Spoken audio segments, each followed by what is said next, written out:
I used to live next to a sweet elderly couple a few years back. One day, they asked me to house sit for them while they were on vacation. It was only for a week and they also offered money, so I took the job. The first 3 nights went fine. On the 4th night, I had KFC while watching a football game in the living room. That's when my car alarm rang. I parked the car in the driveway, hence the loud sound came pretty clear. I quickly got up thinking someone was trying to steal my car. I rushed outside the house, but the streets were completely empty. All the houses were quiet. My car's taillights blinked twice as I double-locked the car. I was a little worried now. How am I going to sleep in peace tonight? But when 2 hours went by and nothing more happened, I decided to sleep on the couch. I muted the TV sound without turning it off. I don't know why, but I couldn't sleep in the dark. Half an hour went by and sleep has just fallen onto my eyes when... What's that sound? I rubbed my tired eyes and slowly lifted my head to look at the main door. The sound didn't happen for a few seconds, and then I heard someone's footsteps on the porch. What the hell? Is that a car thief? I kept staring at the main door, waiting for someone to knock, but everything was pin-drop silence. And just then, my eyes shifted to the window right beside the entrance, and I froze in shock. There was someone outside the window looking right at me. Had she been there this whole time watching me sleep? My hand shivered to see that face, but suddenly it moved away, and I could see it no more. I tiptoed to the main door, holding a flower vase in my hand, all I could find at that moment. I looked through the eye hole but saw no one. I remained awake the entire night. The next day, I called the elderly couple and told them about this issue. They immediately sent an electrician who installed a doorbell camera on their house. They told me if she comes back next time, I should call the cops. So on the 5th night, I finished dinner early. I dimmed all the lights to give off the impression that no one's home. And I waited. I waited for hours. I must have dozed off in the high back chair when I heard the main door rattle. I crawled on the floor like a 4-legged animal and went close to the door. I turned on the screen, and there she was. Her face was badly battered this time. There were cuts on her nose and lips. Her left cheek was swollen. It appeared like she was homeless and disturbed. Her knuckles were bruised too, which signified she often got into fights. She held a bunch of keys in her hand. They were attached with a toy gun keychain, just like the one I found on the porch that morning. Holy Mother of God. This woman has been stalking this house for days. Wait a second. Does the elderly couple know about her? It did feel weird when they installed the doorbell camera right away. So many questions were going through my mind. Hence, I talked. Excuse me? She paused with a blank face, and then brought her face really close to the camera. Once she realized she had been recorded this whole time, her eyes burnt in anger. That's when the punching and kicking started. She grabbed the doorknob and started pulling it like a psycho. Are you crazy? Stop! Stop it right now or I'm calling 911! She stopped. She took a few steps back and couched on the porch. From the pocket of her tattered jacket, she took out something. It was a gutter mouse. The woman grabbed the mouse tightly and then took out a small piece of broken glass from her messy bun. She placed the mouse on the porch and started stabbing the mouse heinously. She was screaming and smiling at the same time. Again and again, she stabbed the animal until it turned into a pulp of minced meat.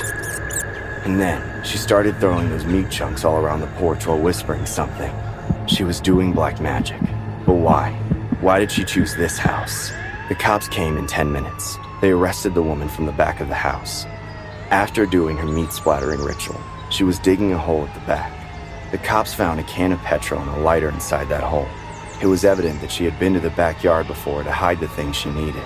Her plan was to set the house on fire, burning it to the ground. She was taken away and declared mentally ill. The woman didn't say a single word to the cops. It was clear that something had driven her to insanity. The elderly couple came back the next day and apologized to me for having to go through all this trouble. After paying me double the amount of money, they told me they were going to sell this house and leave the neighborhood. It all happened so quick that I got very suspicious. Months after the couple left, I attended the birthday party of one of my neighbor's 12-year-old daughters, and there I heard this rumor. The woman who came to the elderly couple's house that night used to work in the same office as them. She somehow started liking the husband, but he remained loyal to his wife. Being rejected by the man, the psycho woman stalked the couple, making their life a living hell. But she never harmed them physically, which is why they could never file any report against her. The crazy woman tried black magic and voodoo to make the husband fall out of love with his wife. When she learned the couple had left, she came back with a vendetta. But as I was there house-sitting for them, things got a little difficult for her. That night, all those killing mice and spraying it on the wind was her voodoo ritual to end my life. Just so she gets entry inside the house. I feel lucky that before she could actually set the house on fire, the cops got to her. And I'm happy that the elderly couple can live in peace now. The story you just saw is based on this footage. The homeowner woke up hearing sounds outside the house and checked the doorbell cam. There he saw this woman standing outside his house, trying to get in using lock-picking keys. The woman also threw rocks at his door. She kept trying to pick up the lock in the middle of the night. It was likely that the woman was under the influence of drugs. Multiple times she tried to insert keys onto the doorbell camera as well. After a few minutes, she leaves. The owner informed the cops, but they couldn't find the woman. No one knows who she was and why her face had those bruises. No doubt she wanted to break into the house.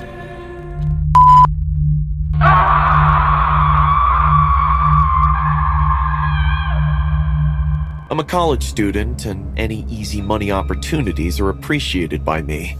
I was off for the summer at home and looking for odd jobs. One day, I was surfing through Craigslist when I stumbled upon this advertisement. It was a wanted ad for a housekeeper. There wasn't much written, just that someone was needed on the weekends, and the pay was decent enough. On the bottom of the paper, there was a phone number. An old lady picked up and gave me her address to show up the next day. She lived in an old wooden house. The lady took me inside. She showed me the house. Her library was huge. Something about those books made me feel weird, but I couldn't tell why. Those are my plant books. My garden is the only thing that keeps me busy. After crossing this long, dark corridor, we arrived at the back of the house. This is my garden, my life's work. It's beautiful, isn't it? I nodded. It was beautiful. A garden filled with huge red roses. What was even more unique about them was their black stems. Generally, every plant has green stems and leaves, but these had black. I looked back at her. You did all this? Yes, and it takes quite a bit of work to keep it. Come, let's go inside and I'll tell you more. I studied her as she led me in. We sat down in the kitchen and she offered me a cup of coffee. I wouldn't usually need someone to take care of my house of plants, but unfortunately, my brother has recently passed. I need a drive there to go to the funeral, and I need someone to watch the house.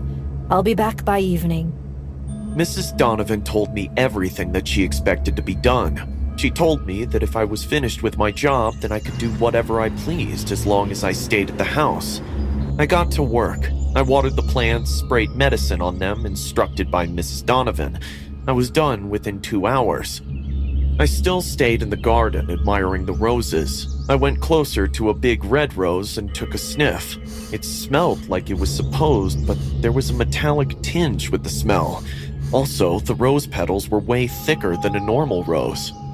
Just then, a crow flew over my head. I got a little startled and grabbed onto the rose. The red petals smashed inside my grip, but I felt weird. My hand felt slippery and sticky. I opened and my palm was red. A red liquid was all over it like I had killed someone. I went back to the house and started washing my hands in the kitchen sink. My mind was so confused. How come there's blood inside a flower? The liquid doesn't feel like anything other than blood. Suddenly, I heard a low moan from the basement. I wiped my hands and followed the stairs. There was a small room down the stairs, smaller than a basement. I looked around. The thing that caught my eye in the light of my phone was a large metal door. I pressed my ear against it and heard the faint moans again, except this time louder.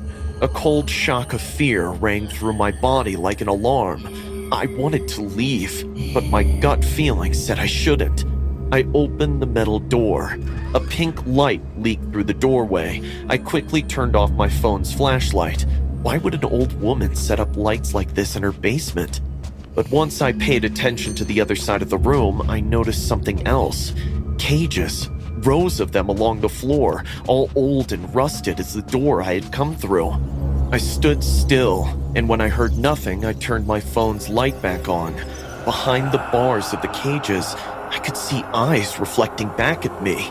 I stepped closer to one of the cages and shined my light within. Whatever was in there flocked like a trapped animal. I focused on it.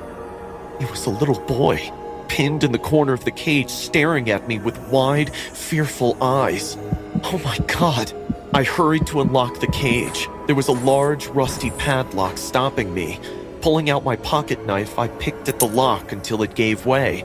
I swung the door open and motioned for him to come out. Come on, let's get you out of here. The boy remained motionless but spoke. His voice was weak and hoarse. What if she sees us? She won't. Come on. The boy pointed towards his legs, and a wave of nausea washed over me as I looked down. His legs were cut off from the knee. I started checking all the other cages, and I found 3 more kids. All of them had a body part missing. Just then it hit me. Those books. I remember reading one word common in the titles of those books. Carnivore. They were all about carnivorous plants. Mrs. Donovan is feeding the plants children's meat? That's why the roses were so red and had blood on their stems. I turned back to the boy. What's your name? Noah. How long have you been kept here, Noah? I don't know. She gave me some candies while I was playing in the park, and then I woke up here. I dialed 911 and told them everything.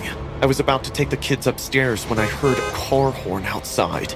I rushed upstairs and Mrs. Donovan walked through the main door. She pulled a large suitcase behind her. I suppressed a shudder, thinking how easily a small kid could fit in there. She looked towards me and smiled. So, how did everything go? I put on the best fake smile I could manage. Everything's good. I got the plants watered and everything like you asked. Oh, well, I appreciate the effort. Maybe I'll call you again later. How was the funeral? Fine. I just need some time to be alone for a while, you know.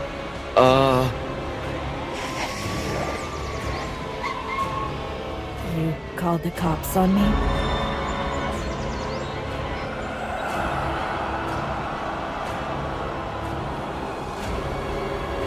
I remained silent. The cops came in and justice was served. They found another little boy tied and put inside the suitcase. Luckily, he was unharmed. The other kids were sent to the hospital and I had a chance to visit Noah in the hospital.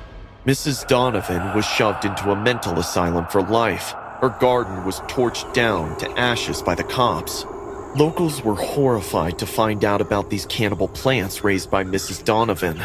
Who could have thought such a harmless old lady had a mask on? The fact that she chopped off these kids just so she could feed their flesh and blood to her monster plants makes me wake up in the middle of the night.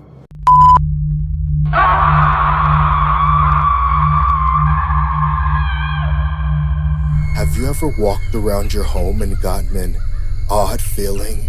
Like there's someone else in your house but you know you're alone? About an hour ago, this happened to me. I have been house-sitting for my mother all week as she's been on a cruise. Everything has gone smoothly, up until today. Around 1 a.m., I woke up to the sound of static. The crinkling noise was quiet at first, but my eyes swung open as the sound got louder. I jumped off the couch to press the button on my TV. Once the horrible noise was gone, my mind finally finished calibrating. I looked at the couch as a feeling of confusion came over me. I didn't remember falling asleep on the couch. In fact, I could have sworn that I had fallen asleep in my bed. As a way to wake myself up further, I started to look around the living room. I have 2 couches, one next to the window and one facing the TV against the wall. On the window couch, I noticed a folded up piece of paper. I walked over and unfolded it. Spot the differences, written out in chicken scratch. I smiled. I had completely forgotten that I gave a key to my girlfriend. I yelled out, All right, I'll play. In the living room, I put down the piece of paper and scoped out the whole room. The first thing I noticed was that my computer had moved from the table next to the wall couch and onto the floor. The next difference I noticed was that my late grandmother's porcelain doll had moved from the shelf on the wall to the spot where my computer had been. I stared into its black eyes, which clashed with its jester outfit.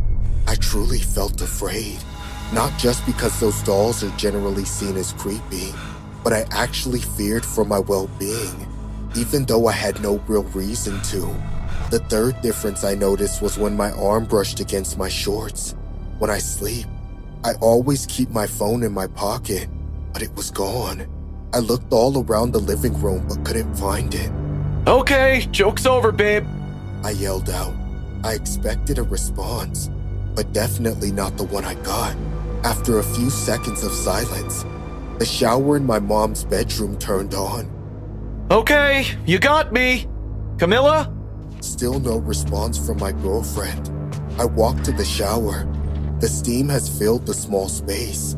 I could see a woman's silhouette sitting on the bathtub. Babe? If you just wanted me to join you in the shower, you could have said that. Wasted so much time solving that stupid game. But I thought you liked games. She replied, though her voice sounded a little too nasally. I like the games that big boys and girls play. I started taking off my t-shirt. I agree it was too late, but my girlfriend's pretty hot, so I couldn't let the opportunity go by. Wouldn't your mom mind? Come on, this won't be the first time we do it here. I took off my remaining clothes and moved the shower curtain. I froze. Camilla was lying in the tub. Her eyes were looking at the ceiling. Her face was red, like all the blood in her body ran to her cheeks. Her mouth was open, gasping for one last big breath. She was gone. Long gone from this world. Ah! I fell on the bathroom floor and I heard a laugh. Done playing, Jack? That's when I noticed. A cell phone balanced on the shoulder of my late girlfriend. It was on speaker. That's why her voice sounded so weird. Did you kill my girlfriend? Well, I had no choice, you know. You know how loud she screams, right? What the frack? Who the hell are you? I must call the cops. Oh, stop it. Enough of this same old boring crap. The cops never come in time. Now, you do exactly as I say, or you'll rot in jail for the rest of your life. My stomach dropped as I realized I will be the first suspect in my girlfriend's murder. I stood up and grabbed the cell phone. What do you want? Just come back to the couch and go to sleep. Damn, this guy is a freaking psycho. He's asking me to sleep knowing my girlfriend's dead body is in my mom's bathroom. But still, I had no choice. So, I went back to the living room. My eyes scanned the darkness of the house. I couldn't see anyone, but I definitely felt eyes on me. Once I sat down on the couch, stomping footsteps started coming at me from the back. But before I could turn my head, someone put a handkerchief on my mouth. A strong smell hit my nostrils, and I fell asleep. When I woke up, my head was throbbing in pain. My mom was sitting beside me. Seeing me open my eyes, she called out. Doctor, he's awake. The nurses helped me get up on the bed. Mom? What? Why am I in the hospital? Oh, Jack. Oh, I'm so sorry. I'm sorry this happened to you. My mom explained to me what happened in her sobbing voice. On the last night of house sitting, a man dressed in a hoodie entered the house from the back door. My mom installed a home security camera placed right over the television, which cleared out the static sound I heard. The man tiptoed in when he encountered my girlfriend coming down from the stairs in her bathrobe. Before she could scream, the man shut her up forever. He then dragged her lifeless body to the bathroom. All this happened while I slept on the couch, and I heard no single sound. The man then made me come back to the living room and knocked me out with a handkerchief dipped in some kind of chemical. That made me pass out. He relaxed for 10 minutes after that. The camera showed him bringing an ice cream tub from the freezer, and then eating it sitting right beside me on that very same couch. All the cash, jewelry, and expensive items were then taken. And just like that, he was gone. I don't think I'll ever be able to sleep peacefully at night. The man looked like a complete stranger to me, but the details he knew about me creeps me out to the core. The cops think he was probably planning the robbery for a long time, but Camilla's arrival wasn't planned. Yet I get shivers from how articulate and playful he was about the murder. It was as if this wasn't his first time.